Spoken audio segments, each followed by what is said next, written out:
이 시간 함께 보실 성경 말씀은 신약성경 에베소서 5장 1절부터 2절까지 말씀입니다.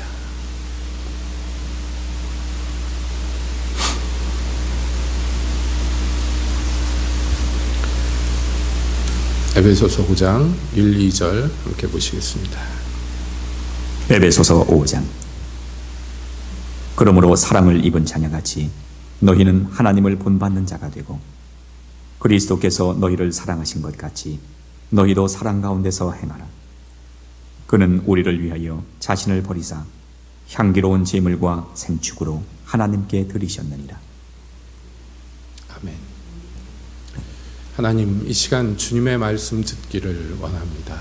오셔서 저희에게 말씀하여 주시옵소서. 예수님의 이름으로 기도하옵나이다. 아멘. 평안하셨습니까?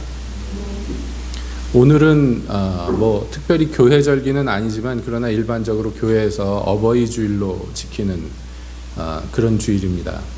그러니까 어버이 주일이니까 당연하지만 우리 좀 전에 대표로 기도하셨던 김경희 집사님 기도에도 나온 것과 같이 우리가 부모를 공경하라 하는 그 계명을 심중에 품고 그렇게 부모를 공경해야 된다 하는 것을 늘 생각해야 되겠지만 오늘 같은 날 더 특별히 생각해야 될 줄로 믿습니다.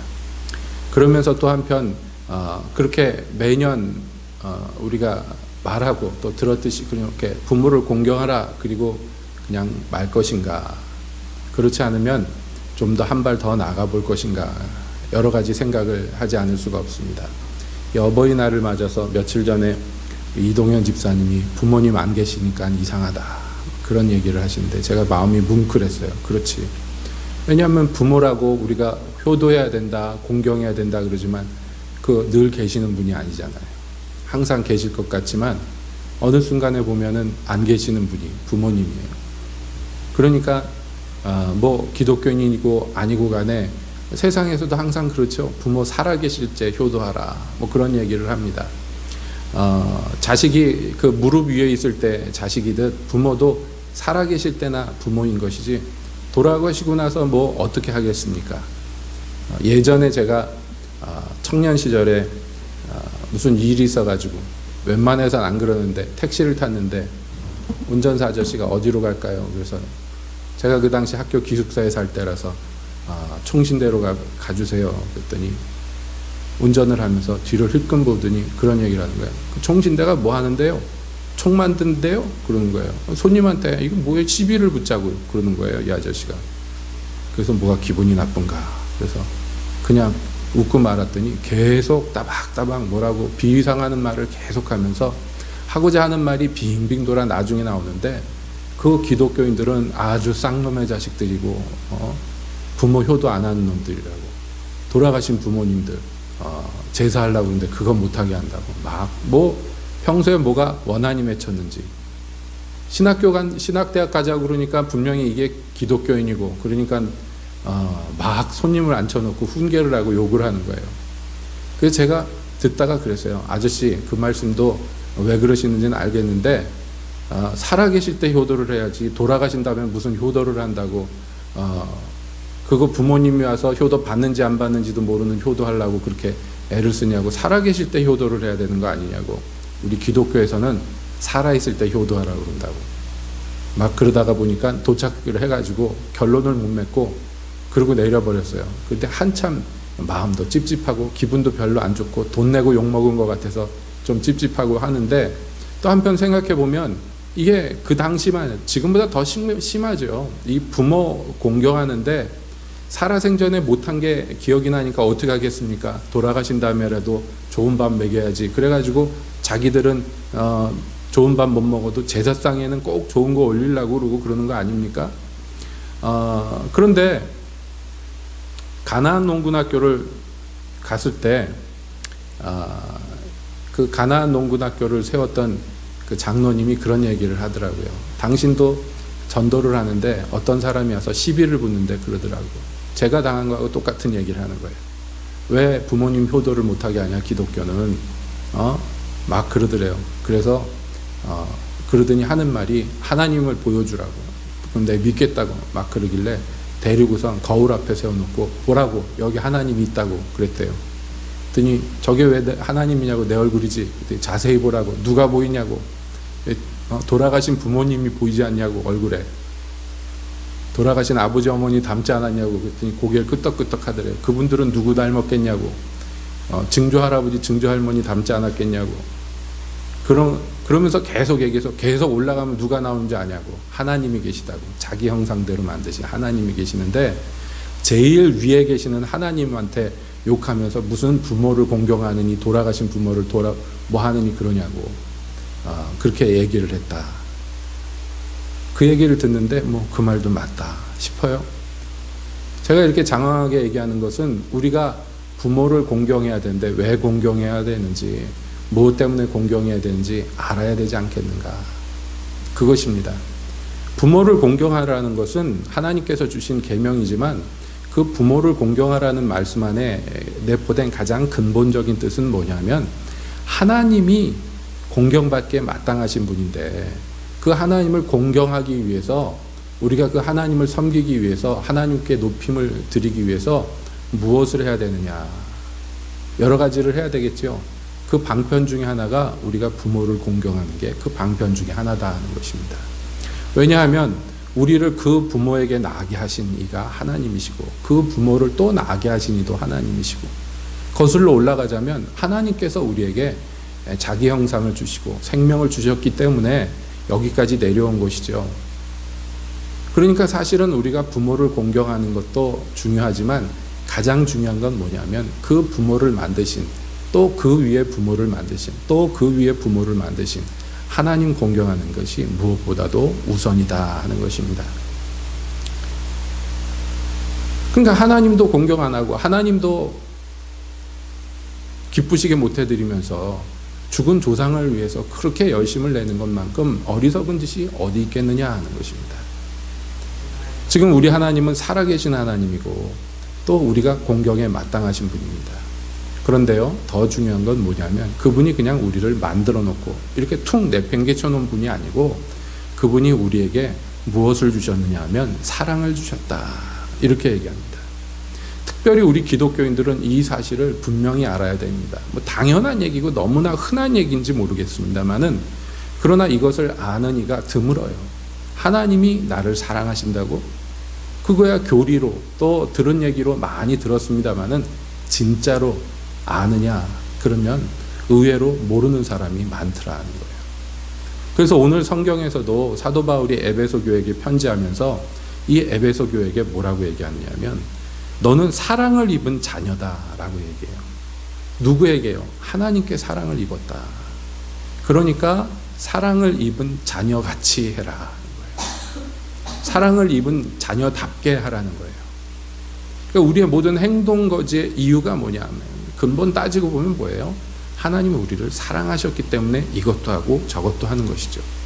기독교인들은 말이에요. 그렇단 말이죠. 그런데 우리가 이렇게 땅에서 이것도 하고 저것도 하는데, 그거를 함축해서 오늘 읽은 성경에서는 우리가 해야 될 바를 뭐라고 설명을 했습니까?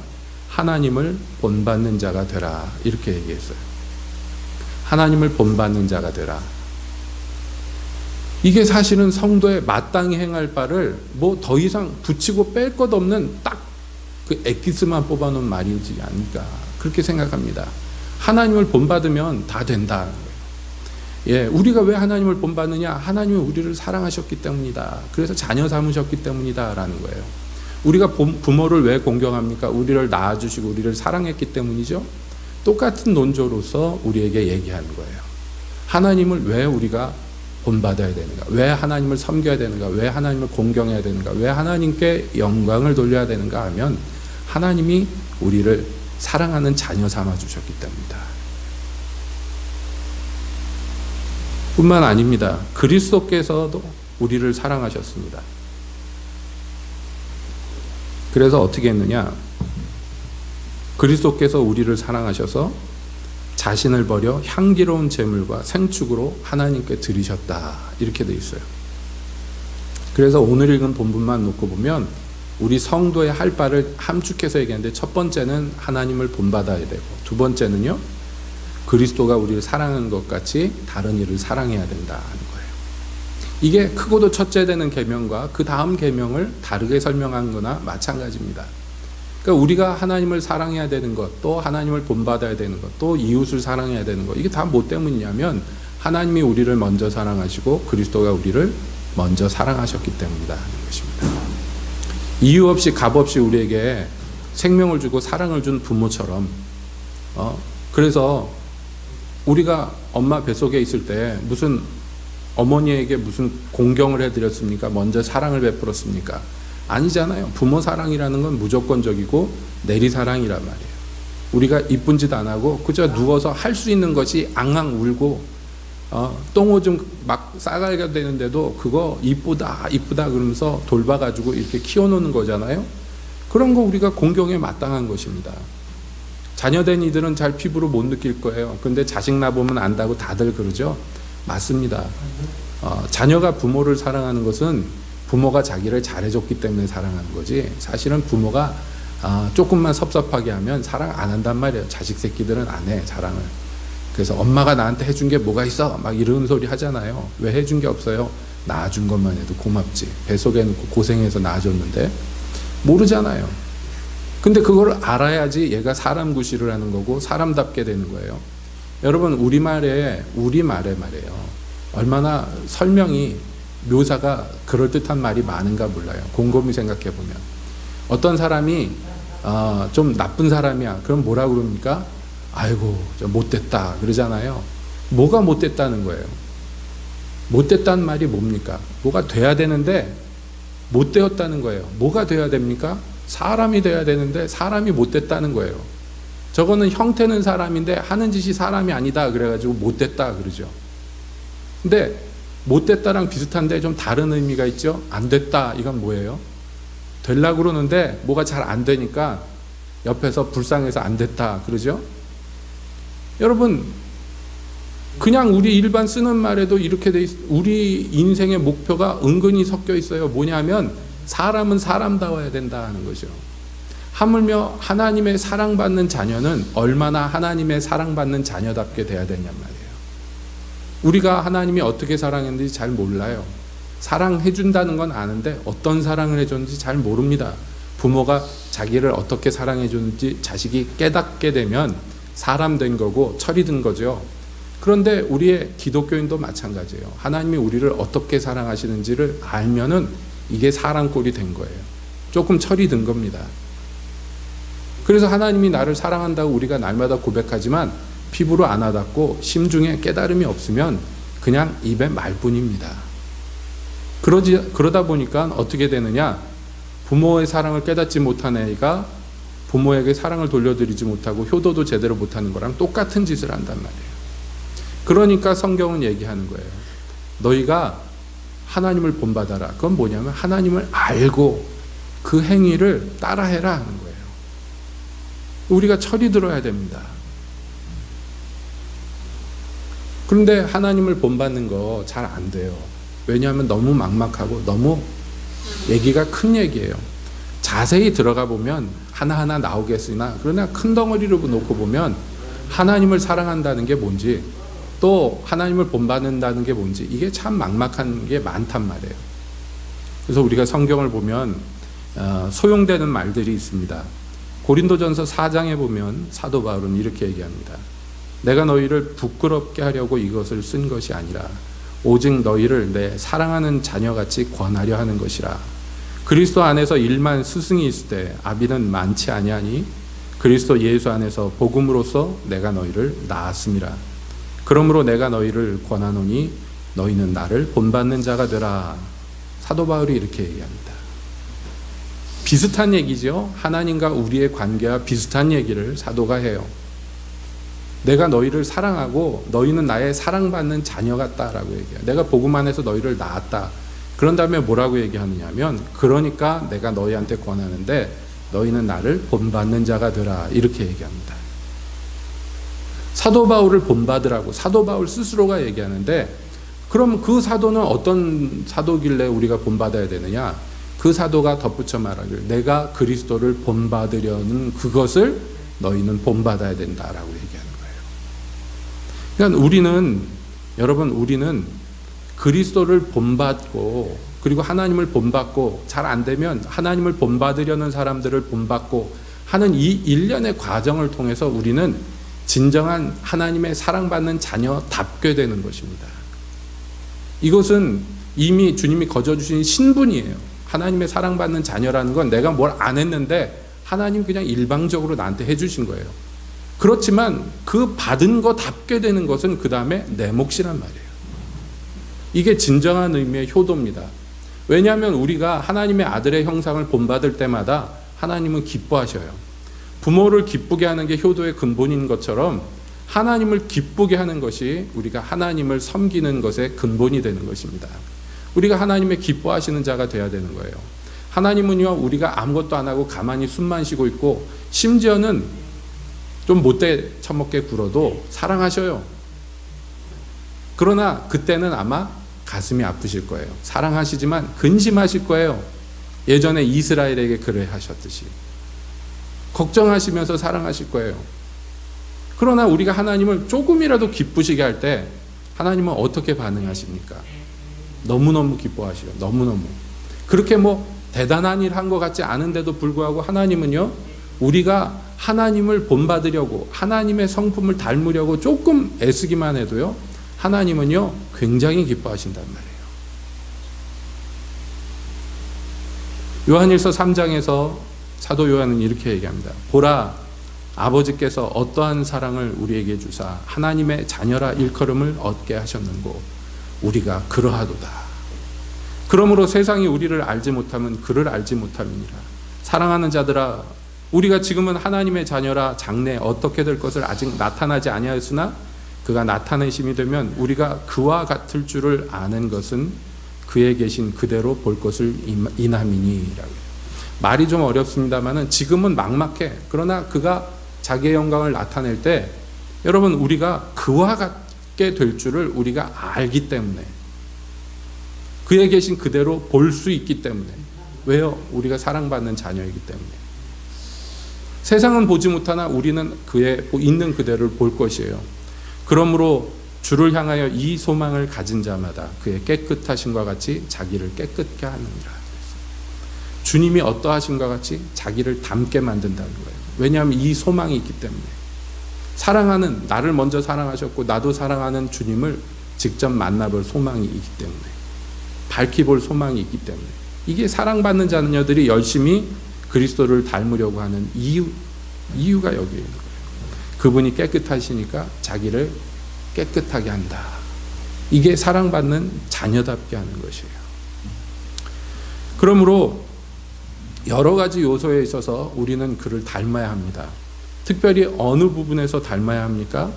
여러분, 우리 주님이 사랑이시기 때문에 우리도 그것을 닮아야 돼요.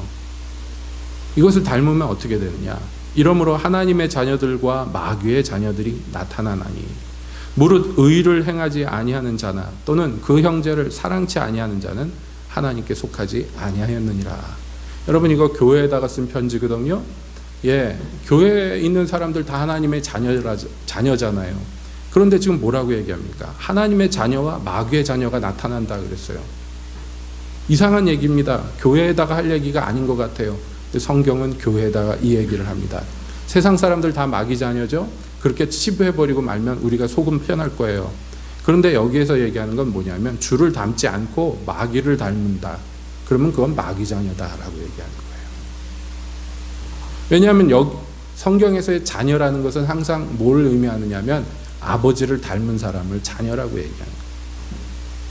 예수님이 유대인들이 스스로 아브라함의 자녀라고, 아브라함의 자식이라고 자기들을 자랑할 때 예수님이 그들을 꾸짖으시면서 뭐라고 그랬습니까? 너희가 아브라함의 자녀라면 아브라함의 행위를 할 것이 아니냐 그랬어요. 아브라함은 날 볼 것을 소망하면서 그렇게 기다렸는데 너희는 아브라함의 자녀라 하면서 아브라함의 행위를 하지 않고 너희 아비 마귀의 행위를 본받는다고 꾸짖는 거예요. 여러분, 우리가 주를 닮아야 되는 것, 주를 본받아야 되는 것, 이건 정말로 필수적이고 필연적인 것입니다. 그것을 하지 않는 자는 누구를 닮는다고요? 의를 행치 않거나 또는 형제를 사랑하지 않는 자는 하나님께 속하지 않았다고 분명히 성경이 얘기해요. 그를 닮지 않았다고 얘기하는 거예요. 그분은 의를 행하고 우리를 사랑하시는데 우리는 그분을 따르지 않고 의를 행하지 않고 형제를 사랑하지 않으면서 주를 닮지 않으면서 주께 속하였다고 하면 안 된다는 것입니다. 그것은 거짓말이라고 얘기하는 것입니다. 왜 우리가 하나님을 닮아야 되냐고요? 하나님의 사랑받는 자녀이기 때문입니다. 그런데 만약에 닮기를 원치 않고 닮으려 하지 않는다면요? 그걸 어떻게 자녀라고 어디 가서 얘기를 하겠습니까? 교회 안에서 하나님의 자녀와 마귀의 자녀가 나타납니다. 그 신부는 하나님의 자녀이지만 행사가 마귀같이 하면 마귀의 자녀예요.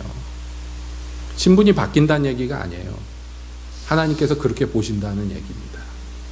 나는 너희를 사랑했는데 내 아들도 너희를 사랑해서 자기를 향기로운 제물로 드렸는데 너의 행사는 어디 있느냐 하는 것입니다. 우리가 항상 이것을 염두에 둬야 되겠지만 특별히 오늘 같은 주일날 우리가 이것을 더 심각하게 받아들여야 합니다. 우리 마음이 혹 우리를 책망할 것이 있거든 하물며 우리 마음보다 크시고 모든 것을 아시는 하나님일까 보냐. 사랑하는 자들아, 만일 우리 마음이 우리를 책망할 것이 없으면 하나님 앞에서 담대함을 얻고 무엇이든지 구하는 바를 그에게 받나니 이는 우리가 그의 계명들을 지키고 그 앞에서 기뻐하시는 것을 행함이라. 성경은 이렇게 얘기합니다. 여러분, 우리 마음에도 캥기겠는 게 있고 이런 말씀을 드릴 때 부담스러운 것이 있다면 하물며 우리보다 모든 것을 다 아시고 모든 것을 밝히 보시는 하나님 앞에 우리가 어떻게 서겠느냐는 거예요.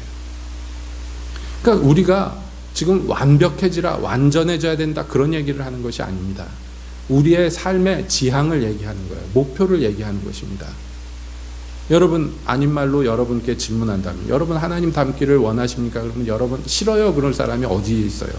다 원한다고 얘기하죠. 그래서 그것을 원해서 지금 뭘 하고 있습니까? 하나님 닮기 위해서 여러분은 뭘 하고 있습니까? 질문한다면 우리가 뭐라고 대답할 거예요? 대답하셔야죠. 여러분 여기 예배 왜 나왔습니까? 오늘 주님과 교제하기 위해서 나왔죠. 왜 주님을 섬기고 교제하는 일을 해야 됩니까? 이런 것들을 통해서 우리가 주께 나아가는 것이고 주께 나아가는 자마다 주의 얼굴을 보고 주를 닮아 변화받는 것이기 때문입니다. 우리가 주를 기쁘시게 하고 주께 영광을 돌리기 위해 예배를 드리거니와 이 예배의 공효로 말미암아 우리는 하나님을 닮는 자리에 들어가는 것입니다. 조금이라도 들어가는 것이에요. 왜 우리가 신앙생활에서 이것도 하고 저것도 해야 됩니까? 여러분, 믿음이 없으면 하나님을 기쁘시게 하지 못하기 때문에 믿음이 있기 위해서 어떻게 해야 됩니까? 말씀을 들어야죠. 믿음은 말씀을 들으면서 나기 때문에 그렇습니다. 근데 말씀을 듣지도 않고 예배도 드리지 않고 주님께 열심도 내지 않고 아무것도 하지 않아요. 그러면서 주님을 닮기를 원한다고 그런다면 이것은 스스로를 속이는 행위, 그 이상도 그 이하도 아닙니다. 그렇기 때문에 엄히 말씀드리지만 여러분 하나님을 경외하십시오. 하나님을 닮기 원한다면 하나님을 중요하게 여기시라는 얘기예요. 내 인생의 우선순위에서 저 뒤에 어디쯤에다 놓지 마시고 그 무엇과도 비교할 수 없는 가장 앞머리에 두시라는 것을 말씀드리는 것입니다. 여러분, 하나님을 경외하는 사람들은 어찌합니까? 제가 누차 얘기하지만 하나님을 경외하는 사람은 하나님의 앞에 나가기를 힘쓸 것이고 하나님을 찬양하고 경배하는데 혼신을 다할 것이에요. 근데 그게 왜 잘 안 되냐고요? 왜 주일 오전 예배 한번 띡 나오고 그냥 없어지냐고요? 여러분이 하나님의 사랑을 경험하지 못했고 그렇기 때문에 여러분이 하나님을 사랑하지 않기 때문입니다. 누가 하나님을 경외하냐면 하나님을 사랑하는 자들만 하나님을 경외할 수가 있어요. 하나님을 사랑하면 어떻게 됩니까?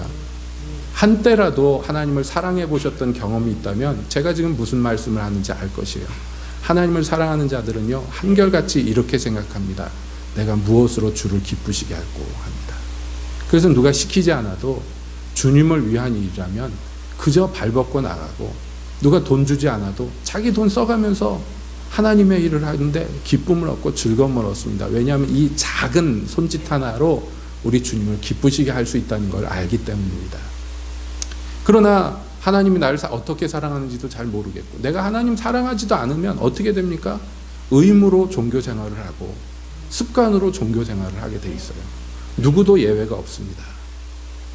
그 종교 생활이 아주 멋있고 훌륭하고 모범적일 수도 있어요. 에베소 교회처럼. 그러나 주님은 속지 않으십니다. 그래서 에베소 교회에게 네가 한 가지가 부족한데, 그게 뭐냐? 사랑을 안 해, 하나님을. 그러면서 열심히 섬겨. 그러면 안 된다는 거예요. 어디에서 떨어뜨렸는지, 어디에서 흘렸는지 빨리 가서 주워라. 그 처음에 사랑했던 그것을. 그렇지 않으면 너는 다시 나와 교제할 수도 없고 관계를 맺을 수도 없다. 네가 교회라는, 네가 성도라는, 네가 하나님의 자녀라는 증표, 이 촛대를 내가 옮겨버릴 것이기 때문이다. 주님께서 에베소 교회에게 그렇게 엄히 말씀하신 것입니다. 여러분, 우리도 마찬가지입니다. 저는 하나님께 간절히 소망합니다. 이 전염병이 빨리 종식되기도 원하고 다른 것도 여러 가지 원하지만 그하고 비교할 수 없이 아주 심각하게 원하는 것은, 하나님께 구하는 것은 저를 포함해서 우리 새빛교회 모든 사람들 심령에 불이 붙기를 원합니다. 사랑의 불이 타오르기를 원합니다. 왜냐하면 목회자로서 지긋지긋해요. 사랑하지 않는 사람들한테 사랑하라고 강요하는 게 지긋지긋해요. 그렇지 않아요? 여러분? 주님 사랑 안 하는 사람들한테 사랑해야 된다고 얘기하는 게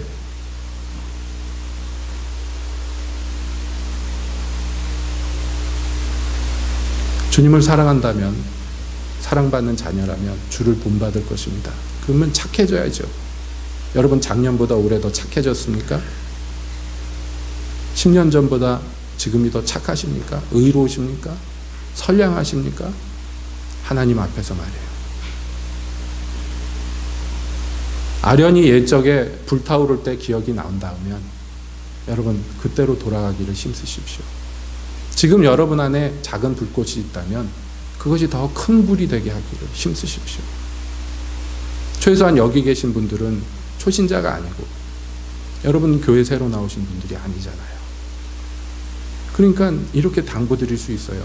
교회 새로 나오신 분이라면 그저 주일날만 안 빠져도 감지덕지하고 그냥 나와서 예배라도 한번 드리라고, 그것만 해도 감사해서 인사를 꾸벅꾸벅 할 거예요.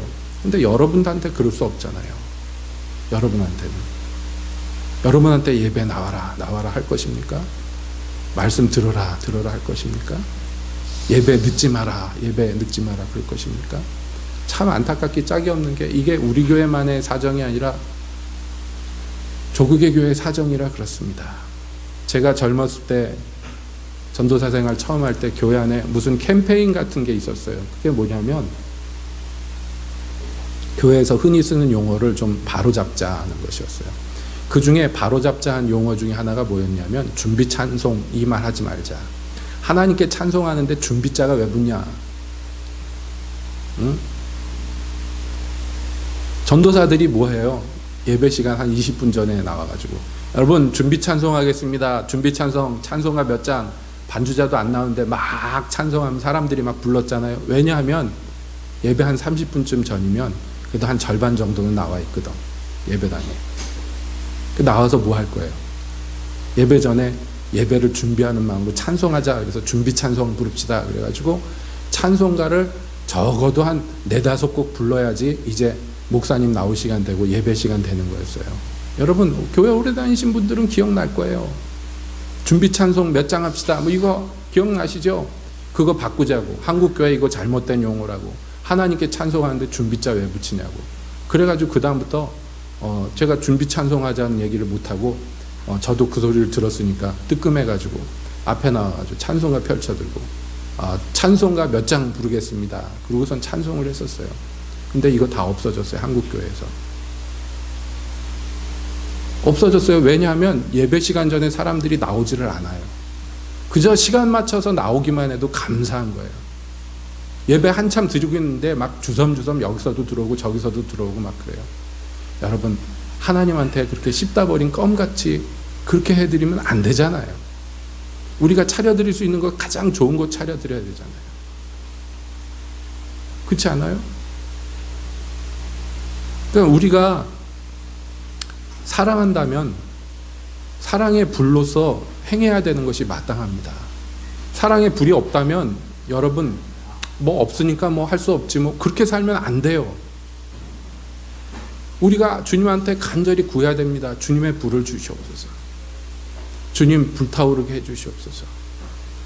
구해야 돼요. 우리 재미있는 시간 보내려고 모이는 것이 아니에요. 예배가 물론 재미있지만 그게 목적이 아니에요. 하나님을 재밌게 해드리기 위해서 모이는 거예요. 그렇지 않아요? 매주 효도잔치 한다고 생각하고 매 예배 때마다 효도잔치 한다고 생각하세요. 효도잔치의 목적이 뭡니까? 부모님 기뻐해드리게 하는 거잖아요. 여러분 세상에서 효도잔치 할 때 어떻게 해요? 자기 좋아하는 가수 불러요? 아니면은 돈 좀 있으면 어머니 아버지가 좋아하는 가수 불러요? 트로트 가수 부르는 이유가 뭡니까? 대부분 칠순잔치 때 내가 좋아서 부르는 게 아니잖아요. 부모님이 좋으라고 부르는 거잖아요. 여러분 우리 예배도 마찬가지잖아요. 우리도 좋지만은 목적은 뭐예요? 우리의 신앙의 목적은 무엇입니까? 우리를 먼저 사랑하시고 자녀 삼아주신 분, 그분을 기쁘시게 해드리는 게 우리의 목적이 되어야 됩니다. 특별히 어버이 주일을 맞이해서 우리 육신의 부모님을 공경하는 건 마땅하지만 우리 영의 아버지를 어떻게 공경하는 것이 마땅하고 어떻게 기쁘시게 해드리는 것이 마땅한지 우리가 다시 한번 생각해 보아야 됩니다. 예수님은 하나님의 아들이시더라도 이 땅에 계실 때 우리에게 거룩한 본을 보이셨어요. 그래서 말씀하셨습니다. 요한복음 8장 29절에서 이렇게 말씀하셨습니다. 나를 보내신 이가 나와 함께 하시도다. 내가 항상 그의 기뻐하시는 일을 행함으로 나를 혼자 두지 아니하셨느니라.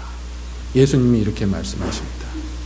예수님이 하나님의 아들이더라도 하나님과 동등된 분이더라도 이 땅에 계실 때 스스로 말씀하셨어요. 나를 보내신 그분을 내가 항상 기쁘게 해드리기 때문에 그분도 나와 항상 함께 하신다고. 여러분 이것이 우리가 받아야 되는 거룩한 본인 것입니다. 우리가 이러한 본을 받기를 여러분 촉구드립니다. 여러분 선택하셔요. 선택하시고 여러분 인생의 가장 귀한 것들, 여러분 시간 중에 가장 귀한 것들, 여러분이 가진 것들 중에 가장 소중한 것들로 주 섬기기를 여러분 예수님의 이름으로 간절히 권면드립니다. 기도하겠습니다.